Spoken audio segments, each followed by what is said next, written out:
মা এখন তাহলে বাড়িতে বসে বসে কি করো? বলছে কিছু করি না, মাঝে সাঝে টিকটকে ভিডিও করি। তখন চাচা বাড়ি এসে ওর স্ত্রীকে বলছে, শোনো, যাতা মেয়ে দেখি নাই, 12টা দোকান রোডের ধারে, 5টা লরি, মেয়ে লোকাল মেয়ে নয়, টিকটকের নায়িকাও বটে। বাড়ি এসে চাচিকে বলছে, চাচি তখন খুব সিরিয়াল দেখা চাচি, ও বুড়ো বয়সে খুব ভালো নেই, হ্যাঁ সিরিয়াল দেখা চাচি বলছে, তাহলে এই বৌমাই ভালো। তুমি যদি টিকটকের নায়িকাকে বৌমা করে আনো, ঝাঁটা খেতে হবে না দই খাবে? ঝাঁটা, তোমাকে ঝাঁটাই মারবে। নবীজি বলেছেন, তুমি একজন দ্বীনি শিক্ষায় শিক্ষিতা নারীকে তুমি যদি বিবাহের জন্য বৌমা হিসাবে নির্বাচন না যদি করো, সমাজে ফিতনা সৃষ্টি হবে, মারামারি লাগবে, সংসারে অশান্তি অরাজকতা দেখা দেবে। একথা বলছেন মুহাম্মদ সাল্লাল্লাহু আলাইহি ওয়াসাল্লাম। দিনদারি নারীকে আগে প্রাধান্য দেন। আর সত্যি দিনদারি মেয়ের দাম আছে, বললে হবে না। আমার তো মহিলা মাদ্রাসা আছে, সোশ্যাল মিডিয়া দেখেছে, কত ডাক্তার মাস্টার উকিল ফোন করছে, হুজুর একটা মেয়ে দেখে দেন না মাদ্রাসা থেকে। আর আমিও সেরকম লোক, দেখে দিতে পারি, 1 লাখ টাকা লাগবে। 1 লাখ মেয়ের বাপকে তো দিতে হবে না, তোমাকে লাগবে আমার মাদ্রাসায় ডোনেট 1 লাখ, তবে ভালো মেয়ে পাবে।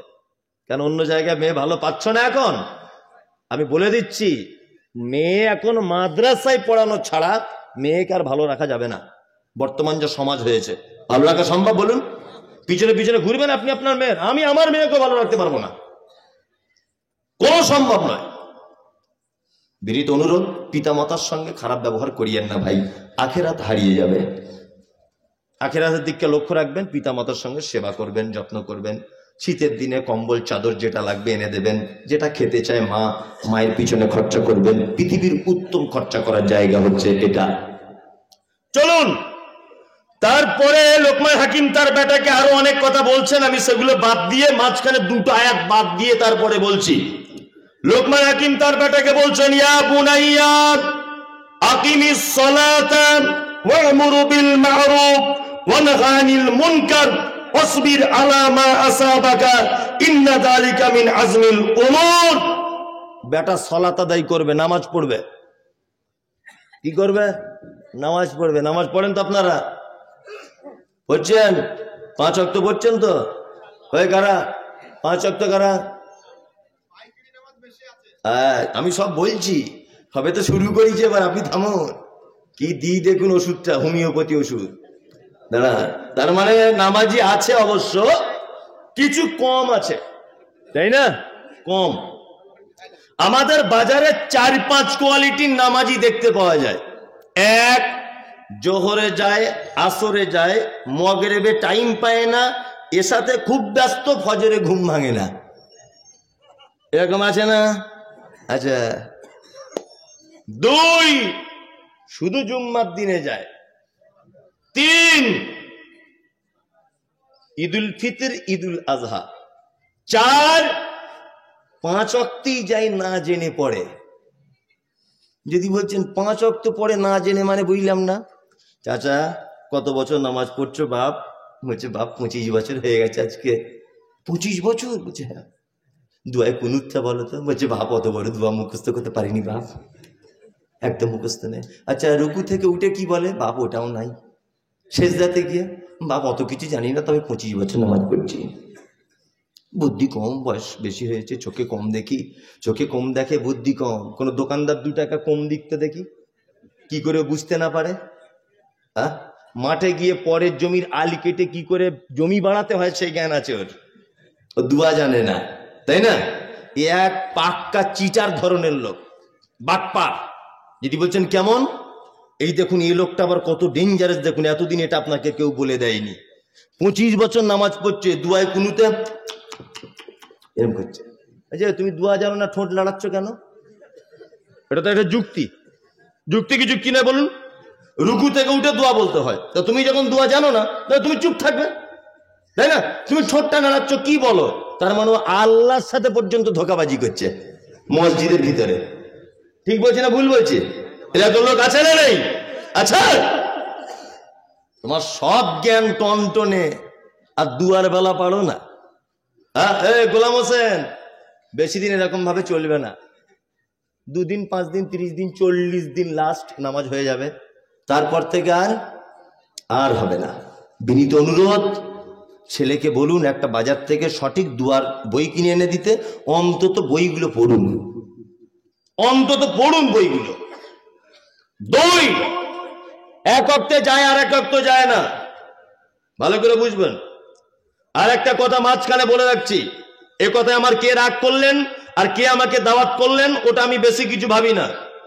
ইদানিং আমাদের অনেক মসজিদ কমিটিতে যারা আছে এদেরকে দেখা যাচ্ছে যে এরাও কিন্তু অনেক মানুষ থাকে বেনামাজি, থাকে না? থাকে। এদেরকে কাল সকাল হতে হতে, যদি আপনাদের এখানে সেরকম থাকে, কাল সকালই মিটিংটাকে বাদ দিয়ে দেন।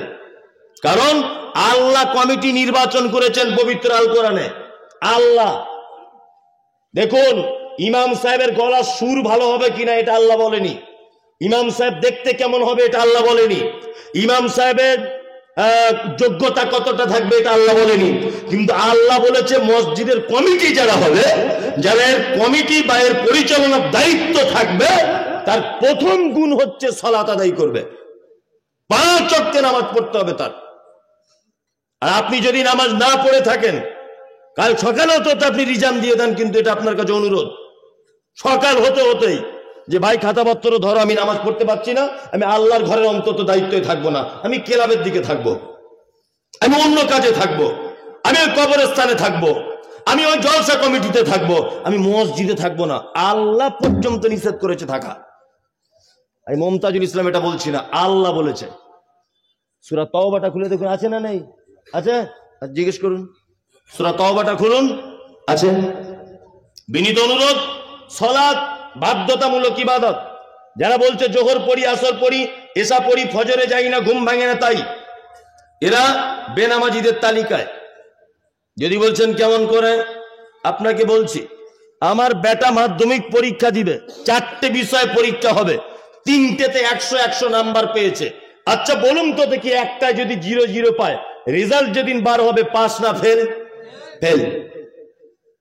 জোহরে গেছে 100 নাম্বার, আসরে 100 নাম্বার, মাগরিবে 100 নাম্বার, এশাতে 100 নাম্বার, ফজরে ঘুম ভাঙেনি তাই যায়নি, ফেল। কি বললাম বুঝলেন? 2, যারা শুধু জুম্মার দিনে যায় এদের খুব কঠিন বিপদ, এদের থাকার জায়গা জাহান্নাম। যারা শুধু জুম্মার দিনে যায়, যদি বলছে আপনার কি বাপের জান্নাতটা ঠিক এলো আছে, হ্যাঁ পাগল, আমি বলিনি, কোরআন বলছে। কোরআন কি বলছে? কোরআন বলছে ফাওয়াইলুল লিল মুসাল্লিন, ওয়াইল নামক জাহান্নাম ওদের জন্য, আল্লাযীনা হুম আন সালাতিহিম সাহুন, যারা সালাত আদায় করে অস্বস্তি সহকারে, আল্লাযীনা হুম ইউরাউন, যারা লোক দেখানোর কারণে নামাজ পড়ে। জুম্মার দিনে শুধু যায় মানে এটা বুঝে নিতে হবে বাজারে 5 জন দোকানদার, 4 জন যাচ্ছে, আমি যদি না যাই মান সম্মানের ব্যাপার। ও তখন লোক দেখানোর উদ্দেশ্যে ঝাঁপ নামিয়ে দিয়ে মসজিদে চলে এসেছে। আল্লাহ যেন ওর দিকেই টার্গেট করে বলছেন ইউরাউন, যারা লোক দেখানোর জন্য মসজিদে সালাত আদায় করতে যায়, এদের থাকার জায়গা জাহান্নাম। আছে তো কোরআনে এটা? জিজ্ঞেস করুন। তা আমি শুধু অনুবাদ করে দিচ্ছি আপনাকে বাংলাতে। চলুন, কিছু লোক আছে আমাদের বাজারে, তারা বলে মৌলভী সাহেব আমি নামাজ পড়ি না, তবে ইমানের আমার কোনো ঘাটতি নাই। আছে না নাই? হ্যাঁ। আবার কিছু লোক বলে সারা জীবন নামাজ করে কি করলি তুই? হ্যাঁ, দাড়ি রেখে তোর কি উপকার হলো? দেখ, বিনা দাড়ি নামাজ না পড়ে 2 তলা বাড়ি, পারলি? অনেক লোক আছে না নেই? এই কথা যদি কেউ বলে সঙ্গে সঙ্গে সে বেঈমান হয়ে যাবে, তার আর ইমান থাকবে না। যদি বলছেন কেন, কেউ যখন নামাজ পড়ে না তার কাছে বলতে গেলে সে যদি এই কথাটা বলে, মৌলভী সাহেব খুব অন্যায় হয়ে যাচ্ছে, ভুল করছি, নামাজটা পড়তে পারছি না, এর অসুবিধা নেই, এ কাবিরা গুনাহ করছে সালাত ছেড়ে দিয়ে, কিন্তু এর ইমান আছে। কি বললাম বুঝলেন? কিন্তু যে লোকটা বলছে নামাজ পড়ে, আমাকে বারবার বলতে শোনা তো ভাই, তোমার নামাজ তুমি পড়ো, তোমার কবরে তুমি হিসাব দিবে, আমার কবর আমি দেবো, সবাই পড়বো না, ও বেঈমান হয়ে গেছে সাথে সাথেই।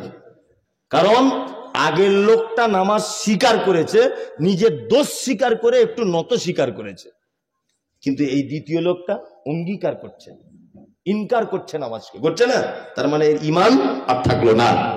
কেউ যদি মনে করে দাড়ি ফাড়ি সব কথা বলিও না তো ভাই, আমাকে ভেবে নিতে হবে তোমার ইমান চলে গেছে। পর্দা, তোমার বউকে তুমি পর্দায় রাখো। মৌলভী সাহেবদের ইনকাম কম, ওই জন্য একটা বোরো খায় 4 বছর চালায়। ওর বউরা সব বোরকা পরে পর্দা করবে। আমাদের ইনকাম বেশি, নিত্য নতুন ড্রেসপত্র পড়বে।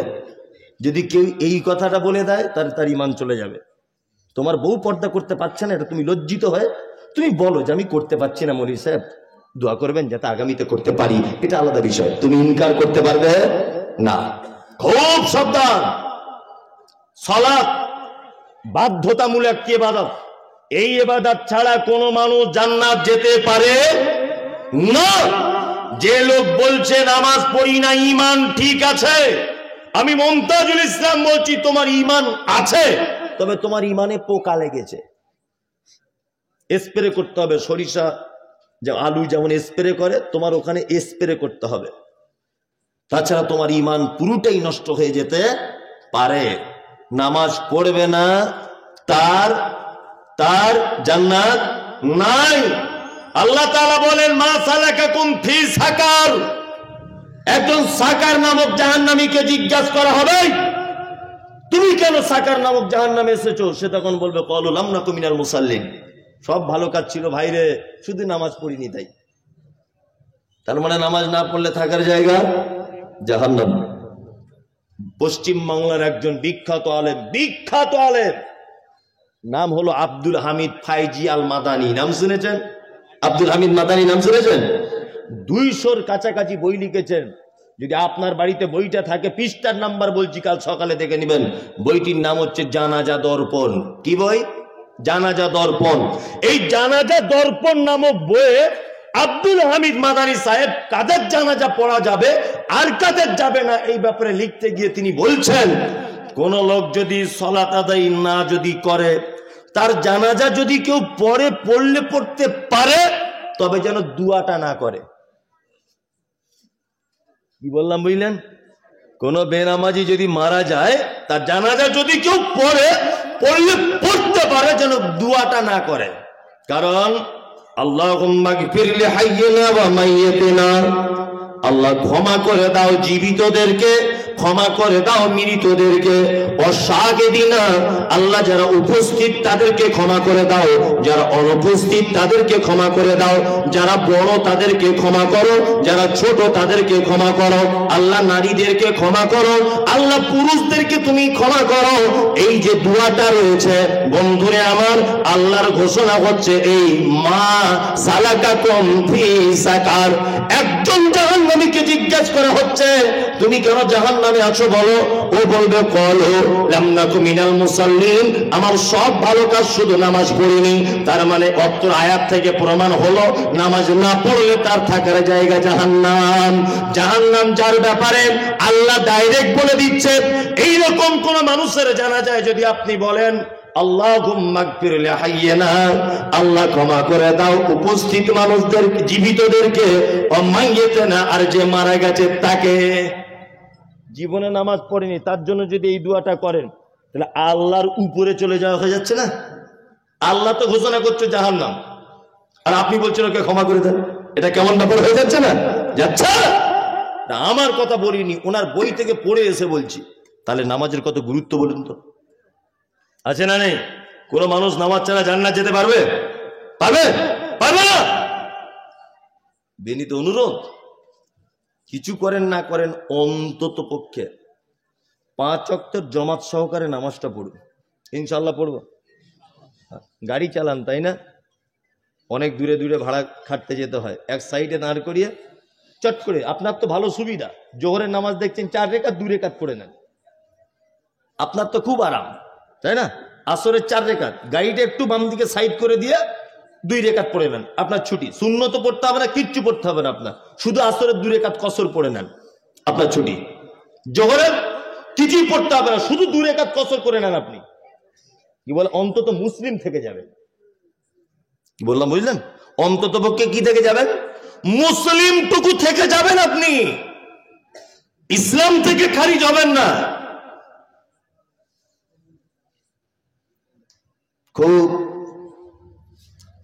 দুঃখ লাগে, আফসোস লাগে সত্যি, যে আমরা প্রত্যেক জায়গাতে জলসাগুলোতে এই মসজিদের উন্নতি করবে।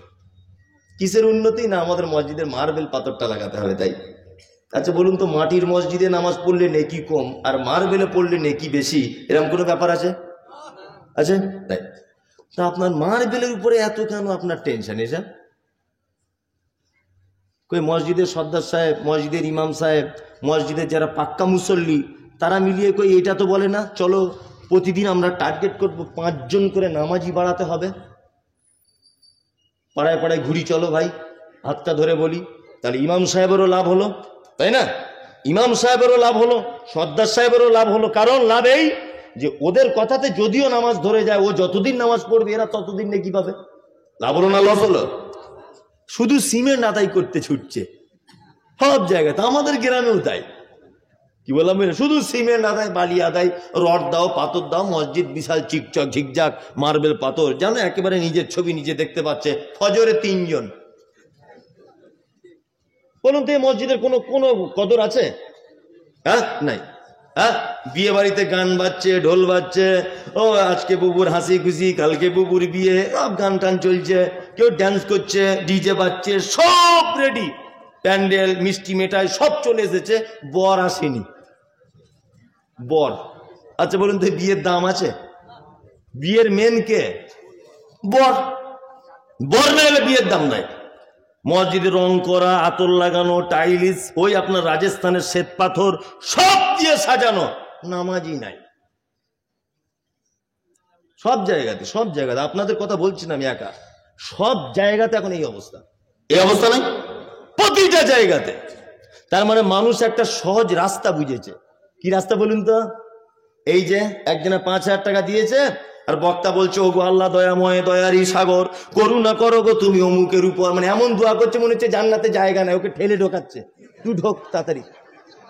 কি বুঝেছে? কেউ 2,000 দিচ্ছে, মাঝখানে ছেড়ে দিয়ে পালিয়ে আসছে, কেউ 20,000 ঢুকিয়ে দিয়ে চলে আসছে জান্নাতে। মানে এও ভাবছে যদি এত বড় বক্তা মমতাজুল ইসলাম, সারা পশ্চিম বাংলার নাম করা লোক, এ আমার জন্য দোয়া করছে জান্নাত যাবো না, মানে ঘোড়ার ডিম যাবে, 10 পয়সা নেকি নাই। সলাৎ ছাড়া তোমার কোনো নেকি কিয়ামতের দিন আল্লাহর দরবারে কাজে আসবে না, আসবে না, আসবে না, কোশ্চিন কালেও আসবে না। কি বললাম বুঝলেন? আসবে না। সলাৎটা ঠিক কেমন জানেন তো? নামাজটা কেমন জানেন? আপনাকে বোঝায়। আমার ছেলে আমাকে মাঝে সাঝে বলে আব্বা মিলিটারি চাকরি করব। এই আর কি, আমার ছেলের বয়স 12 বছর, শুধু বলে আব্বা বড় হলে আমি মিলিটারি হব। আমি তা হবি হ, তো যদি শখ থাকে তাই হয়। 12 বছর বয়স, কিন্তু আমার থেকে আমার ছেলে এতটা আরো লম্বা বেশি, সেই চেহারা স্বাস্থ্য মিলিটারি মতোই লাগে দেখে আর কি, বাঘের বাচ্চা। তাই আমি বলছি ঠিক আছে তুই মিলিটারি হ, তাহলে অসুবিধা নেই। ও তো বোঝে না ক বছর বয়সের, তা বোঝানোর জন্য বলছি। আমার ছেলে পরীক্ষা দিয়েছে, ধরে নেন রান করেছে মাঠে ফার্স্ট, একদম 1 নম্বরে। আমার ছেলে জাম দিয়েছে, আমার ছেলে ফার্স্ট। লিখিত পরীক্ষায় আমার ছেলে ফার্স্ট, মৌখিক পরীক্ষা আমার ছেলে ফার্স্ট। লাস্ট একটা জিনিস পরীক্ষা, হাইটটা মাপা হচ্ছে, তখন যে অফিসার মাপছে ফিতে নিয়ে দেখছে আমার ছেলে 3.5 ফুট। আচ্ছা বলুন তো চাকরি হবে মিলিটারিতে? হবে? হবে না। হেডমাস্টার হতে পারবে, ও ডাক্তার হতে পারবে, ও ইঞ্জিনিয়ার হতে পারবে, তাই না? ও উকিল হতে পারবে, ও ব্যারিস্টার হবে, ও বিচারপতি হবে, সবকিছু হবে। কিন্তু মিলিটারি এই চাকরিটা বা আর্মিতে আমার ছেলে কোশ্চিন কালেও চান্স পাবে না। কারণ এই চাকরির শর্তটাই হচ্ছে লেখাপড়া তুমি মাধ্যমিক উচ্চ মাধ্যমিকে 4-5টা ব্যাক পাবো, তো অসুবিধা নেই। হাইট ভালো হতে হবে, চেহারা ভালো হতে হবে, রান ভালো করতে হবে, ক্ষমতা ভালো থাকতে হবে, শরীরে কোনো খুঁত থাকলে হবে না, এটাই ব্যাপার, তাই না? হাইট ভালো হতে হবে, তার মানে বোঝা যাচ্ছে যে এই ডিপার্টমেন্টের এটাই মেন শর্ট, যে হাইটটা ভালো হতে হবে। ঠিক তেমন জাকাত দিয়েছেন আলহামদুলিল্লাহ, জলসা শুনেছেন আলহামদুলিল্লাহ, নেকি হয়েছে, কোনো অসুবিধা নেই, কোনো অসুবিধা নেই। গুণের জমি বুঝে দিয়েছেন আলহামদুলিল্লাহ, খুব ভালো জিনিস। পাড়া প্রতিবেশী সবার সঙ্গে ভালো ব্যবহার করেছেন আলহামদুলিল্লাহ, খুব ভালো জিনিস। শুধু নামাজ নেই, জান্নাত নেই। সব ভালো কাজ, শুধু নামাজটা নেই, জান্নাত নেই। জান্নাতের মূল শর্তই ইবাদতটা। কি বুঝতে পারছেন? স্টেজে সবাই মোটামুটি ঘুম ঘুম ভাব, 11:30 বেজে গেছে, 12টা বাজতে যাচ্ছে, বুঝলেন না? সবাই ঘুম ঘুম ভাব। আর আমার আল্লাহ রহমতে সব ঘুম টুম লাগে না, যাই হোক আমার কোনো ব্যাপার নয়, আপনি চালিয়ে যান, মজা লেগেছে খুব।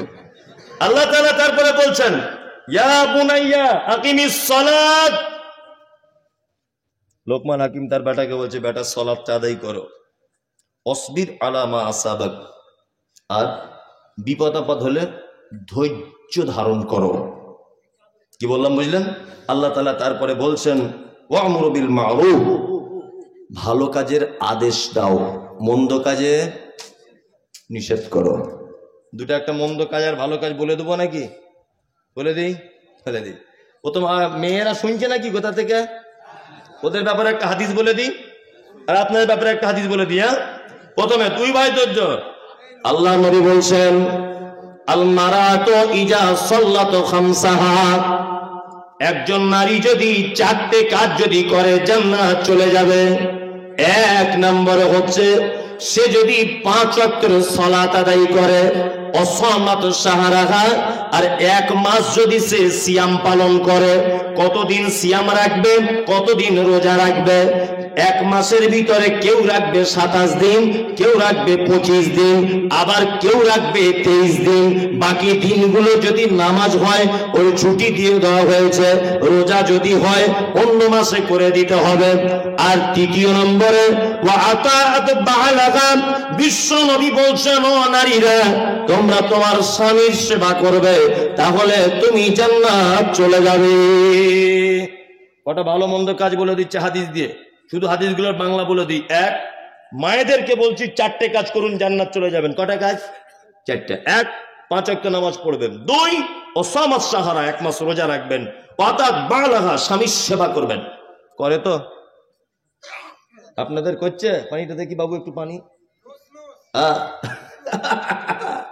ও খুব ভালো লোক, ও সব বুঝে। বিসমিল্লাহ।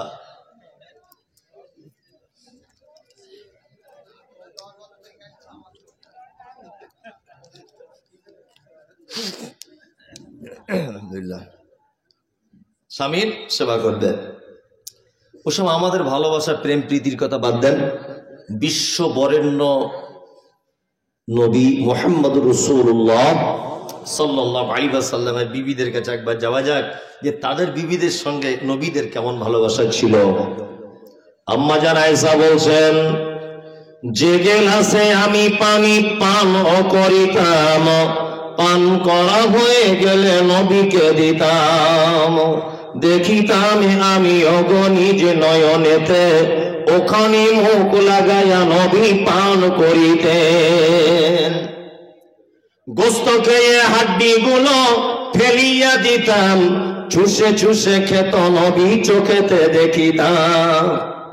আম্মা জান আয়েশা বলছেন, আমি গেলাসে যে জায়গাটা মুখ লাগিয়ে পানি পান করেছি, গেলাসটা এরকম করে দেখেছি, আড়ালে আড়ালে দেখেছি আল্লাহর নবী ওই জায়গাটাতেই মুখ লাগিয়ে আবার তিনি পানি পান করতেন।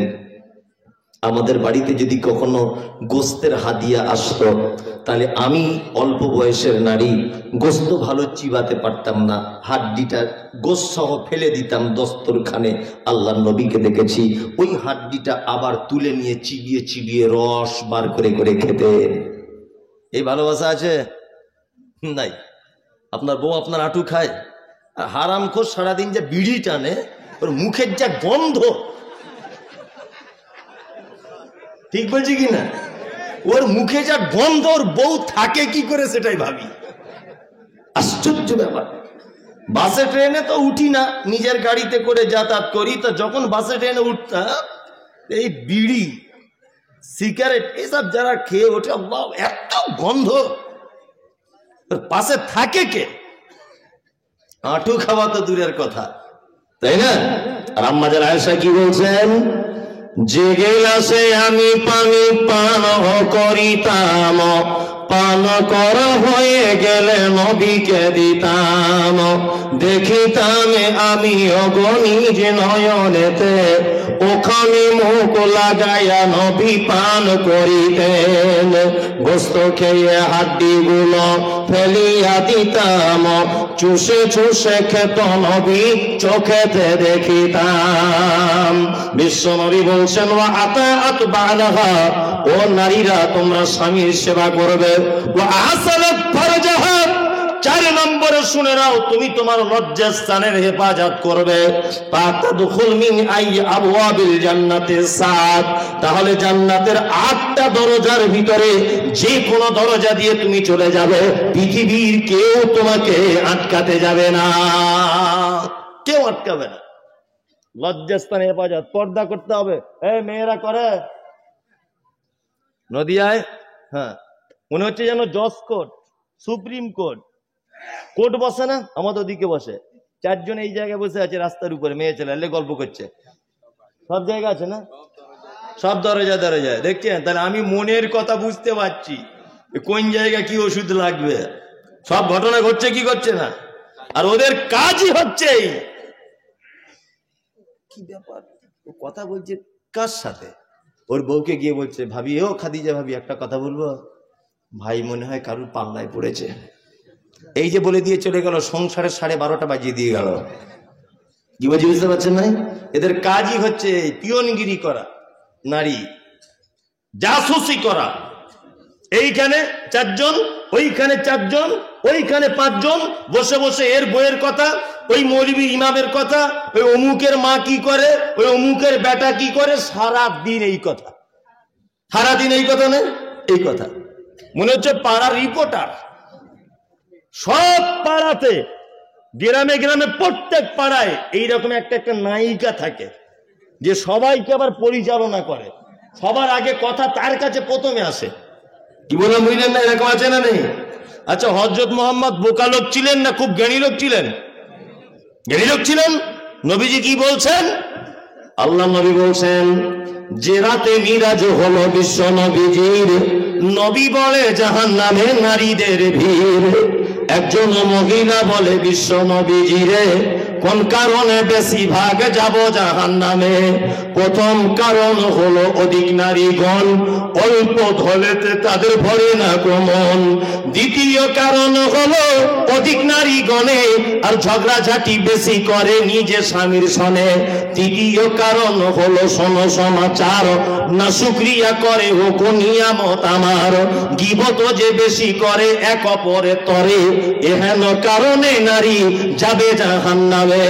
বিশ্ব নবী বলছেন, আমি মিরাজের রাত্রিতে রাস্তাতে অনেক ঘটনা ঘটেছে। আমি জান্নাতের ভিতরে দেখলাম শুধু যেন রিক্সা চালকেরা, ফুচকাওয়ালারা, ফেরিওয়ালারা, গরিব মানুষেরা, যাকে পাড়ার লোক তুচ্ছ মনে করত, যাদেরকে 10 পয়সা দাম দিত না, এই কোয়ালিটির মানুষগুলিকে দেখলাম জান্নাতের ভিতরে তারা সিট দখল করে আছে। আর জাহান্নামের দিকে তাকিয়ে দেখলাম অহংকারী ধনী মানুষেরা, আর অধিকাংশ নারীদেরকে দেখলাম যে নারীরা যেন সব জাহান্নামের ভিতরে যেন রয়েছে। বিশ্বনবী ফেরত এলেন, বক্তব্য রাখতে রাখতে বলছেন, ইয়া মাশারান নিসা, হে নারী জাতি, তাসাদ্দাকনা তাসাদ্দাকনা, তোমরা বেশি করে সাদকা করো। একজন নারী বলছেন, আল্লাহর নবী, কেন আপনি আমাদেরকে বারবার সাদকা করার কথা বলছেন? বিশ্ব নবী বলছেন, এই মাত্র তোমাদেরকে জাহান্নামে দেখে এলাম যে তোমাদের অধিকাংশ নারী জাহান্নামের ভিতরে রয়েছে। এক প্রথম কারণ হচ্ছে অল্প জিনিসে তোমাদের মন ভরে না। পরীক্ষা করে দেখবেন, ভরে না, ভরে না। ওর এত আছে তবুও বলবে নাই। এটা নারী। 2, স্বামীর অকৃতজ্ঞতা। সব সময়তেই অকৃতজ্ঞতা নেই, ও সব ভালো। সারা জীবন একটা প্রাণী আছে, যার খায় তার বদনাম করে, তার নাম নারী। বুঝলেন তো? 30 বছর আপনার সংসার করছে, 30 বছরে মাঠ থেকে একটা বড় কাঁঠাল এনে স্বামী স্ত্রী দুজনা দুপুরবেলাতে খেতে বসেছেন, কাঁঠালটা ভেঙে। তা আপনার বউকে বলুন, নাফিসার মা, আমাদের কাঁঠালটা কি মিষ্টি বলো। দেখবেন ও এক চান্সে বলবে, তুমি যতই ফটর ফটর করো, আমার বড় ভাইদের গাছের মতো মিষ্টি নয়। এটা বলবেই, এটা ওর চরিত্র। হ্যাঁ, একদম। ও সব মেনে নিবে, বাপের বাড়ি বদনাম সহ্য করবে না। রাত্রের বেলা আজ কি পরীক্ষা করবেন? তোমার হাসি হিমা মালানি ফেল, তোমার চোখ, তোমার মাথার চুল, তোমার গোলাপি কালারের ঠোঁট, তোমার হাতের রান্না, তোমার চলন, তোমার তাকানো, তোমার অভিমান, তোমার মুচকে হাসি আমাকে প্রেমে পাগল করে দেয়। সব ভালো, দেখবেন দিন দিন করে নাচছে, প্রশংসা করে দিয়েছেন। বালিশে মাথায় দেওয়ার আগে একটা কথা বলবেন, সব ভালো, তোমার আব্বারা লোক খারাপ। এইটা আজকে রাতে বলে দেখবেন, বুঝলেন তো? গামছা যদি থাকে গলায় দিয়ে টেনে জিভ বার করে দিবে, ও সব মেনে নিবে। বাপের বাড়ির বদনাম সহ্য করবে? কখনই করবেন। এর নাম কি? নারী। মুহাম্মদ সাল্লাল্লাহু আলাইহি ওয়াসাল্লাম তারপরে বলছেন, শোনো নারী তুমি জাহান্নাম চলে যাবে গীবত, পরনিন্দা করার কারণে। আমি এ কথা অনেক বলি, তাও আজকে বলে দিচ্ছি সামাজিক অবস্থা বলে, যে আপনার বাড়িতে 4 জন পুরুষ মানুষ যদি ঢুকতে চায় ঢুকতে দেবেন। আপনার বউ বেটি একটু আলাদা ঘরে থাকবে, ঢুকে দরকার মিটিয়ে চলে যাবে, অসুবিধা নেই। আপনার বাড়িতে আপনার বউকে কাল সকালে বলে দেবেন যে পাড়ার কোনো মেয়ে ছেলে যেন আমাদের বাড়িতে যেন না দেখি। সংসারে যত অশান্তি, যত মারামারি, স্বামী স্ত্রী বিচ্ছেদ, এর একটা কারণ হচ্ছে পাড়ার অন্য বউদেরকে বাড়িতে ঢুকতে দেওয়া। সংসারে আগুন লাগানোর মাস্টারেরা, কি বললাম বুঝলেন না? ওই জন্য অন্য কোনো লোকের বউ আপনার বাড়িতে ঢুকতে দেবেন না। আপনার বউ রাস্তায় বসে থাকে কেন? আপনার নিজস্ব পার্সোনালিটি নেই, সম্মান নেই, আপনার গায়ে হাতে কাপড় নেই, ব্লাউজ পরে ওড়না নেই, কিছু নেই, রাস্তায় বসে বসে আর একটা মেয়ের সঙ্গে গল্প করছে। লজ্জা শরম তো থাকা দরকার রাস্তাঘাটে। এরকম কেন? কাছে মসজিদ, কত মানুষ যাতায়াত করছে, বয়স্ক মানুষ, কত মানুষ নামাজ পড়ে বার হচ্ছে, আর তুমি বেহায়ার মতো রাস্তাতে মিটিং করছো বসে বসে। করিয়েন না এগুলো। আল্লাহ নবী সাল্লাল্লাহু আলাইহি ওয়াসাল্লাম নিষেধ করেছেন রাস্তাতে বসতে, এমনি পুরুষ মানুষেরও নিষেধ, নারী তো দূরের কথা, পুরুষ মানুষেরও নিষেধ রাস্তায় বসা। খুব সাবধানে থাকবেন। ভালো কাজ বলে দিলাম, 4টে করবেন, 5 ওয়াক্ত সালাত আদায় করবেন, 1 মাস সিয়াম পালন করবেন, স্বামীর সেবা করবেন, লজ্জাস্থানে হেফাজত অর্থাৎ পর্দা করবেন। স্বামী বাড়িতে নেই, আপনার মামাতো ভাই বলছে তোদের বাড়িতে বেড়াতে আসবো, একদম না। তোমার ফুফুতো ভাই আসতে চাইছে, তোমার বাড়ির স্বামী নেই, একদম আসা যাবে না, মাথায় থাকে যেন। তোমার দাদু বলছে যাব, আসতে পারে, নিজের দাদু হতে হবে। তোমার নানা বলছে আসবো, পারুলি তোদের বাড়ি যাব, তোমার নাচ জামাই বাড়ি নেই, কোনো অসুবিধা নেই, চলে আসতে পারে, নানা আসতে পারে। আপন মামা বলছে পারুলি তোদের বাড়ি যাব, বলছে তোমার জামাই বাড়ি নেই, কোনো অসুবিধা নেই, আপন মামা আসতে পারে। স্বামী বাড়ি না থাকলেও, স্বামী বাড়িতে নেই, বোনের বেটা আসতে একদম কোনো অসুবিধা নেই, আপন ভাই কোনো অসুবিধা নেই, আপন চাচা কোনো অসুবিধা নেই, নিজের ভাই কোনো সমস্যা নেই, আপন বাপ কোনো সমস্যা নেই। একটা গেঁড়া কল সমাজে চলছে, সেটা বলে দিয়ে যায়। আবার শাশুড়ি বলছে বৌমা হাগো, ছেলেটা বারবার আসছে, কে? বলছে আমার মামা হয়। কেমন মামা? বলছে আমার মা ওকে ভাই বলে ডাকে, পাতানো ভাই আমার মায়ের। তোমার পাছার চামড়া তুলে দিব, বিয়াদব কোথাকারে। পাতানো কুটুম মামা, পর্দা করা লাগবে, তুমি জানো না? জানো তুমি? পর্দার ব্যাপারে এত খাতারনাক, শুনে রেখে দেন, এগুলো পাড়া গ্রামের সমস্যা চলে। আমার স্ত্রীর বাচ্চা কাচ্চা হয়নি, অরিজিনাল নয়, বোঝানোর জন্য বলছি। তা আমি হসপিটাল থেকে 2 দিনের একটা বাচ্চা কিনে নিয়ে এসেছি। কদিনের? 2 দিনের বাচ্চা। ছেলেটা আস্তে আস্তে আস্তে আস্তে আস্তে বড় হয়েছে। আমার স্ত্রীর দুধ পান করেনি, আমার স্ত্রীর দুধ পান করেনি। আর দুধ ওর হবে কি করে? তো বাচ্চা আসেনি পেটে, দুধ পান করে।